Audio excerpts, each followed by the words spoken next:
تو یہ جو 90 کی دہائی ہے اس میں بہت کچھ ہو رہا تھا، خاص طور پر کلچر کی فیلڈ میں پرماجرا بہت ہی بھرپور دہائی تھی۔ اور میں اکثر ذکر کرتا ہوں فلموں کا، فلمیں بہت کمال کی ہالی ووڈ نے بنائی، یورپ میں بہت اچھی فلمیں بنی، ہندوستان میں بہت اچھی فلمیں بنی۔ میوزک میں بتا چکا ہوں کہ ایک خاص طرح کا گرنج میوزک 90 کی شروع میں آغاز میں مقبول ہو رہا تھا، اور خاص طور پہ فلموں کا جو غلبہ تھا، جو اچھی فلموں کا تواتر سے اچھی فلمیں آ رہی تھیں، فارسٹ گمپ مثال کے طور پر، یا شائن، ٹرومن شو، پلپ فکشن، ریزروائر ڈاگز، اس طرح کی بہت ایک طویل فہرست ہے۔ ووڈی ایلن کی فلمیں بھی بیچ میں آئیں، اور اسٹیون اسپیلبرگ کی بھی، اور اسکورسیزی کی بھی فلم کیسینو بھی آئی، اور بہت ہی عمدہ فلمیں بنی ہیں۔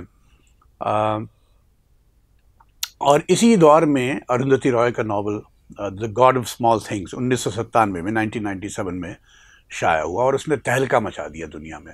جو ادب سے جڑے لوگ تھے، جو ادب سے منسلک لوگ تھے، ان میں وہ بہت مقبول ہوا، اور پھر جو لوگ بہت ادب کو بہت چاہ سے نہیں بھی پڑھتے انہوں نے بھی پڑھا، کیونکہ اس کی مقبولیت بہت ہو گئی تھی۔ اب 97 میں سوشل میڈیا بھی نہیں تھا، یہ سب چیز اخباروں کے ذریعے اور ٹی وی کے ذریعے ہی اطلاع ملی کہ بھئی یہ ایک ناول آیا ہے، اور اس کو بکر پرائز، جو ایک بہت ہی بڑا انعام ہوتا ہے انگریزی میں لکھنے والوں کے لیے۔ اور خاص بات یہ تھی اس کتاب کی کہ جو اس کے جو آتھر تھی، جو اس کا جنہوں نے لکھا تھا وہ ناول، ان کی تمام تعلیم ہندوستان میں ہوئی تھی، یعنی انہوں نے برطانیہ سے یا امریکہ سے، یورپ سے، ولایت سے کہیں سے جا کے نہیں پڑھا تھا، اور اس کے باوجود ان کی جو تحریر تھی انگریزی، اس کی بہت تعریفیں ہوئیں اس ناول میں۔ اس ناول کو جس طرح لکھا گیا تھا، لنگوسٹک انوینٹیونیس کی ترکیب استعمال کی گئی۔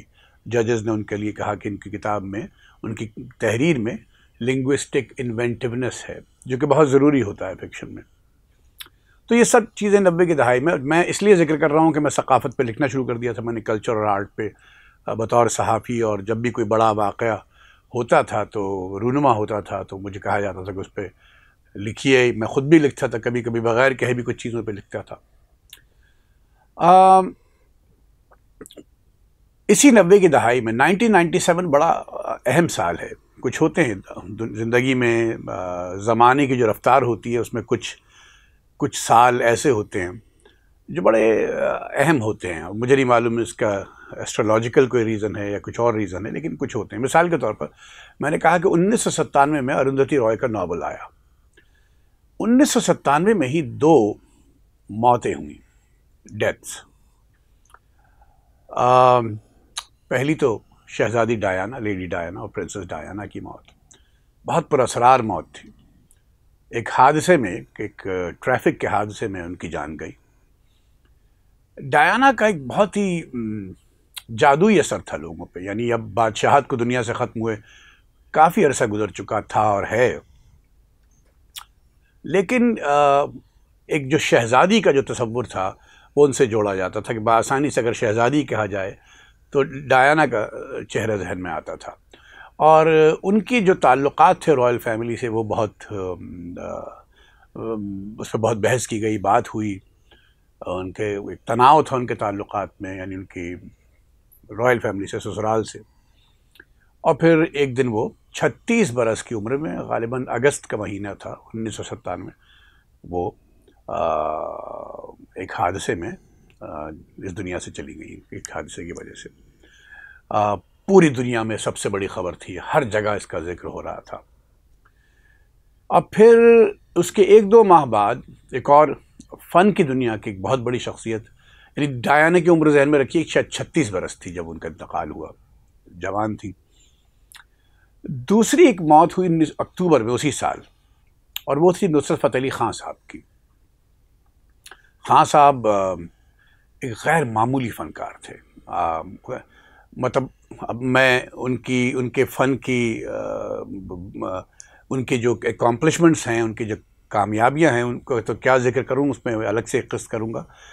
آپ یہ دیکھ لیجئے کہ نصرت فتح علی خان کی کمپوزیشنز 1997 میں ان کا انتقال ہوا، ان کی جو بنائی ہوئی دھنیں ہیں، ان کے اور گائے ہوئے گیت ہیں یا غزلیں ہیں یا قوالیاں ہیں، جو بھی ہیں، آج تک جو نوجوان جین زی کے نوجوان ہیں وہ بھی پسند کرتے ہیں اور گا رہے ہیں. انڈین آئیڈل ایک پروگرام ہندوستان میں آتا ہے، کوئی پروگرام ایسا نہیں ہے جس میں نصرت فتح علی خان صاحب کی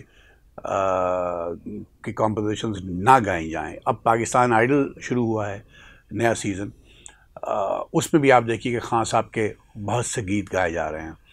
ایک غیر معمولی فنکار سے نصرت فتح علی خان، غیر معمولی. یعنی آپ سوچئے کہ ہالی ووڈ کے سب سے بڑے بینرز، مارٹن اسکورسیزی سب سے بڑے ڈائریکٹر، ایک اور نامور ڈائریکٹر اولیور سٹون، ان کے ساتھ ان کی فلموں میں انہوں نے موسیقی دی، یعنی اس سینس میں کہ ساؤنڈ ٹریک کا حصہ بنے.